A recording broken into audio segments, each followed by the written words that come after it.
남성 중창도 너무 감사해요. 왜 제가 더 감사하게 되냐면요. 음악 선생님이 요즘 학생들이 악보를 못 읽는데요. 이해를 못 하시죠? 합창대회를 준비하면서 너무너무 어렵다고 하시는 거예요. 연습 시간이 더 필요하다고 막 오셔서 왜요? 그랬는데 요즘 학생들이 악보를 못 읽어서 그냥 틀어서 외울 수는 있지만 그걸 스스로 악보를 보고 할 수 있는 능력이 없다는 거예요. 그래서 왜 그럴까요? 그랬더니 중학교 때도 그렇게 가르친데 그냥 막 들려주는 걸로만 하지 이렇게 어려운 걸 하지 않는다고 해서 실제로 저희가 이런 중창, 이런 합창을 들어볼 수 있는 장소가요 교회 아니면 없습니다. 실제로 그냥 그런 뭐 공연장에 가기 전에는 교회가 아니면 과연 그런 사부를 들어볼 수 있는 곳이 있을까?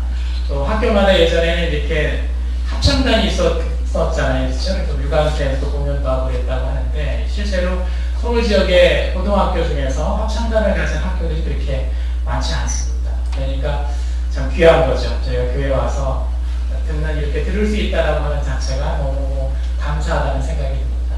네, 오늘 옆에 계신 분 보시면서 사랑하고 축복합니다.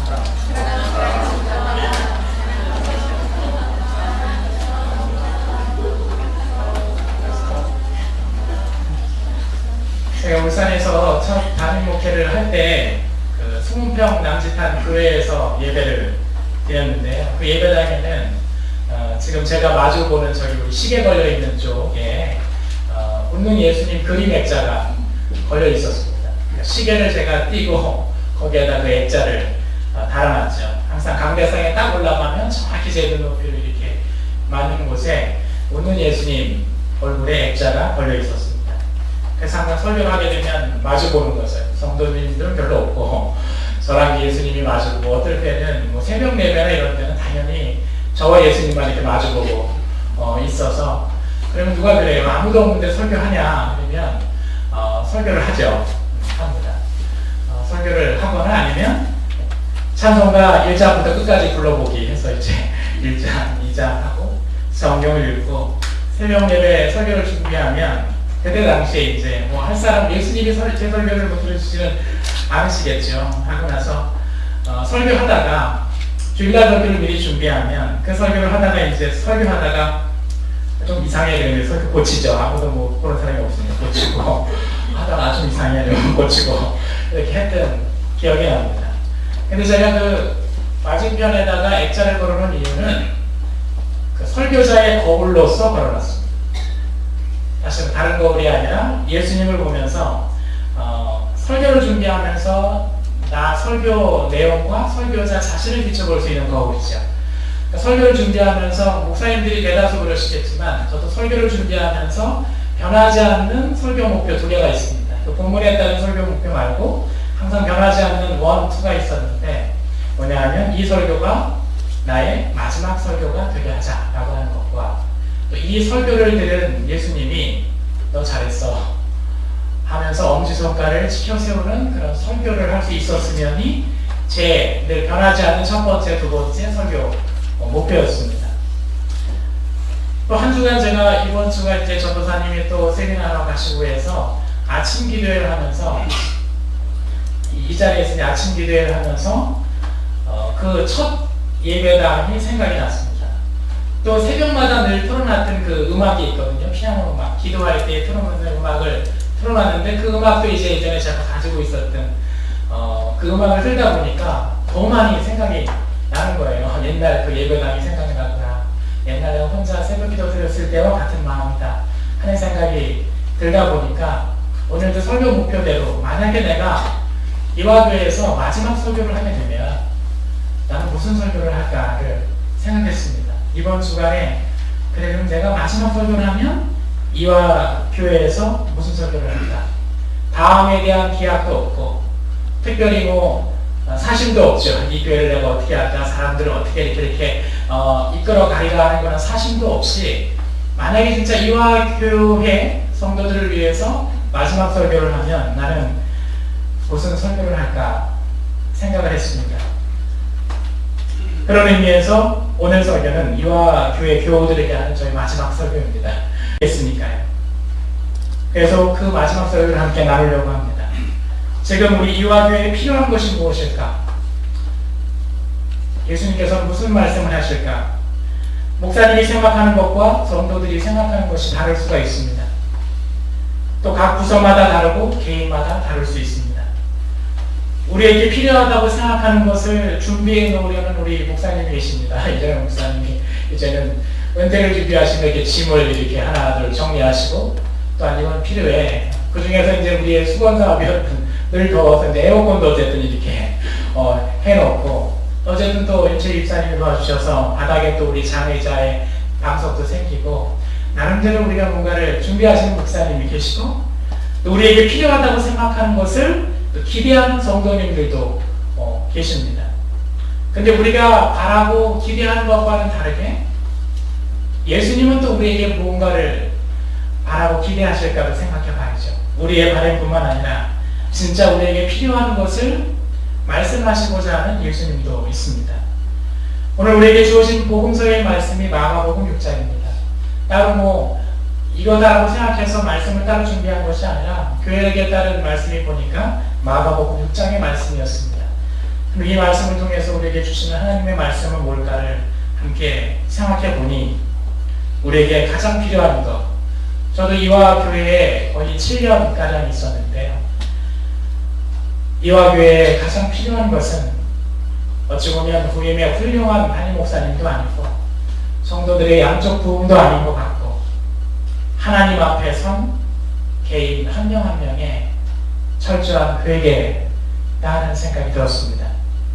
그럼 무엇에 대한 회개일까요? 오늘 여러분들이 읽었던 마가복음 6장에 있는 말씀을 보니까 예수님은 자신이 태어나고 자란 고향 나사렛을 방문하게 됐습니다. 그곳 회당에서 말씀하시게 될 때에 사람들이 그 은혜로운 말씀, 놀라운 말씀에 정말 놀라기도 했지만 신기하기도 했지만 한편으로는 저 사람 요셉의 아들 아니야? 그 야고보와 그 형제 요셉, 유다도 그 시몬도 여기 있는데 그 누이들도 우리한테 있는데 하면서 수군거리기 시작을 했습니다. 고향 사람들은 예수님의 가르침에 놀라고 그가 행한 놀라운 이적들에 대해서 들었지만 그분을 믿기보다는 비아냥거리면서 배척했습니다. 요셉의 아들이라고 하는 누구의 형이라고 하는 그 낯익은 지식과 경험이 하나님의 아들이라고 하는 예수님의 참모습을 대할 수가 없게 했던 겁니다. 요셉의 아들이라는 낯익은 경험, 내가 알고 있는 그런 지식들이 하나님의 아들을 보지 못하게 한 거죠. 하나님께 나아가지 못하게 하는 것, 하나님을 대면하지 못하게 하는 것은 외부적인 압력이나 핍박이 아니라 어찌 보면 나 자신일 수도 있는 겁니다. 하나님의 말씀을 하나님의 말씀으로 받아들이기보다는 내가 가지고 있는 선입견과 편견을 가지고 바라보다 보니 결국은 하나님은 보이지 않고 다른 것만 보이기 시작한 겁니다. 또한 진리를 더 배우려고 하지 않는 게으름과 진리를 다 안다고 생각하는 그런 오만함도 함께 우리가 버려야 되는 것입니다. 하나님 앞에 홀로 서지 못하고 늘 비교하면서 자기 정당화와 핑계를 일삼는 우리의 죄를 철저히 회개해야 되는 겁니다. 범죄하기 전에 아담과 하와처럼 하나님 앞에서 있는 그대의 모습, 벌거벗은 모습으로 대면할 수 있어야 되는 겁니다. 이게 우리 이화교회에 필요한 겁니다. 그러나 우리는 내가 어디 있느냐라고 물으는 하나님의 물음 앞에 하나님의 낯을 피하여 숨기를 반복한 우리 아담과 하와처럼 우리도 그러고 있습니다. 그러면서 늘 우리 자신을 정당화합니다.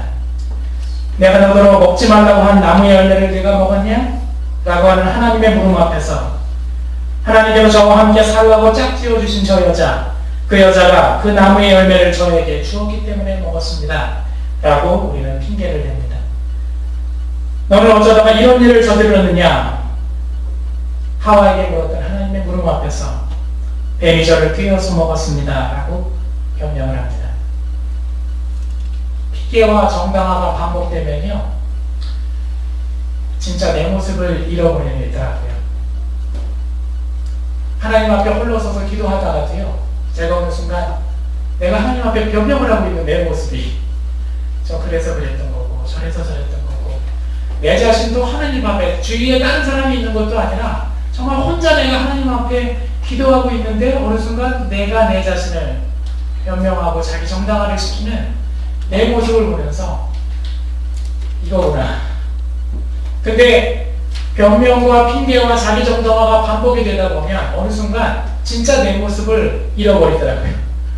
이게 진짜 내 모습인가? 어느 순간 하나님 앞, 모든 걸 다 아신다고 하는 하나님 앞에서조차도 나를 포장하고 거짓말하는 순간 우리는 더 이상 진실할 수 있는 내 자신과 마주할 수 있는 때가 없다라고 하는 사실입니다. 그것이 아담과 하와만의 이야기일까요? 제 자신만의 이야기는 아닐 거라는 생각이 듭니다. 내가 어디 있느냐라고 하는 하나님의 물음 앞에서 우리는 있어야 할 곳에 있지 않고 나름대로 이유를 대면서 숨고 있습니다. 그리고 나 자신이 아니라 다른 사람들의 허물을 무화과 나무 잎으로 사용해서 우리의 부끄러운 모습을 가리고 있을 때가 많습니다. 무리를 일으키는 그리스도인들을 우리는 많이 보죠. 욕합니다. 때로는 신랄하게 비판하고 있습니다. 그런데 우리는 그들보다 비교 위에 있다라고 생각해서 그러고 있는 걸까요? 때로는 교회가 그렇고 목사가 그렇고 기독교인들이 그래서 나는 그러고 있는 겁니까? 그들이 그래서 또 그들도 그래서 나도 그런다라고 핑계를 대면서 나무 사이에 나 자신을 숨기고 있지는 않는가? 그들과 비교해서 나는 의인이라고 담당할 수 있는 건가? 그래서 우리는 하나님을 보지 못하는 것은 아닐까 하는 생각을 합니다. 그래서 우리는 예수님을 마음에 영접하지 못하는 것이 아닌가 하는 생각을 합니다. 우리는 남과 비교되기를 싫어하면서 우리 또한 늘 남과 비교하면서 나는 그렇다고 대신 내 수치를 그렇게 그런 모습의 사람들을 욕하면서 가리고 있지는 않는가 하는 생각이 듭니다. 하나님은 의인이라고 말하는 이들의 눈에는 보이지 않고 마음이 깨끗한 자가 하나님을 볼 것이라고 했습니다. 우리가 하나님을 보지 못하는 이유는 다른 이유가 아니라 우리 자신이 하나님 앞에 벌거벗은 사람으로 서지 못하기 때문에 여전히 다른 핑계와 다른 것으로 무화과 나무 잎 삼아서 나의 수치를 가리려고 하기 때문에 우리는 결국 하나님을 보지 못하는 것은 아닌가 하는 생각을 합니다. 예수님을 더 잘안다고 생각했던 나사렛 사람들이 예수님을 영접하지 않았고 메시아 된 예수님을 마을에서 쫓아낸 것이 무슨 이유일까? 어떤 의미일까를 생각을 해봅니다. 자기만의 선입견과 편견, 지식과 경험의 빗장으로 내 마음의 문을 닫고 내 삶의 문 밖으로 예수님을 쫓아내고 있지 않는가? 세례 요한이 광야에서 외칠 때 첫 외침이 무엇이죠? 회개하라 천국이 가까웠다 였습니다. 똑같이 예수 그리스도께서 공생애를 시작하시면서 했던 첫 마디도 회개하라 였습니다. 오늘 예수님께서 12제자를 파송하고 12제자를 영접하지 않는 모든 이들, 복음을 영접하지 않는 모든 이들에게 12제자가 세상에 나가서 처음 선포한 것도 회개하라 였습니다. 지금 우리에게 가장 필요한 것은 하나님 앞에 벌거벗은 아담과 하와로 서는 것이 우리 이화교회에 필요한 겁니다. 나의 지식과 경험이나 게으름과 오만도 아니고 핑계와 자기 정당화의 그런 모습도 아니라 그 모든 걸 그냥 겸손히 내려놓는 거죠. 누가 말해서 되지 않더라고요. 그냥 내 자신이 하나님 앞에 그렇게 서야 되는 겁니다. 주님 앞에 다시 그런 모습으로 서는 것, 철저히 회개하는 것이 우리 이화교회에 필요한 겁니다. 거기가 출발점이고 거기서부터 새롭게 뭔가가 시작되는 것이지 새로운 목사님이 온다고 해서 새롭게 시작되는 거라고 생각하지는 않습니다.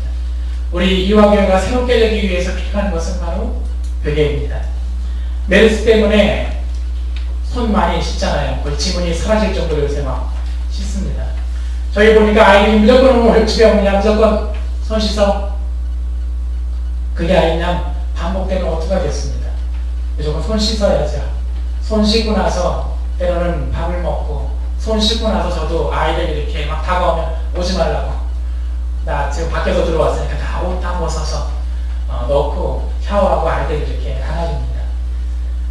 우리가 작은 병 하나만도 그런 것처럼 하나님 앞에 서게 될 때에 우리 또한 하나님 앞에 깨끗한 그릇을 또 준비해서 하나님 저에게 이걸 주세요 했을 때 하나님이 기뻐함으로 우리에게 우리의 필요한 것들을 주실 겁니다. 왜냐하면 하나님은 세상의 부모도 생선을 달라고 하는데 뱀을 줄 부모가 없고 떡을 달라고 하는데 돌을 줄 부모가 어디 있겠습니까? 하물며 하나님께서는 우리에게 더 좋은 걸 주기를 원하시는데 이와 교회에 더 좋은 걸 주기를 원하시고 또 이와 교회 성도님 한 명 한 명에게 더 좋은 걸 주기를 원하시는데 우리는 그 얻기 위해서 가장 필요한 것이 무엇인지를 잊고 그냥 다른 것만을 위해서 살아가는 것이 아니었는가. 오늘 이와 교회에 가장 필요한 아니면 하나님이 원하시는 가장 필요한 것은 바로 하나님 앞에 철저한 회개로 아담과 하와처럼 벌거벗은 그냥 모습으로 하나님 앞에 솔직히 서시게 되시는 저와 여러분 되었으면 너무너무 좋겠습니다.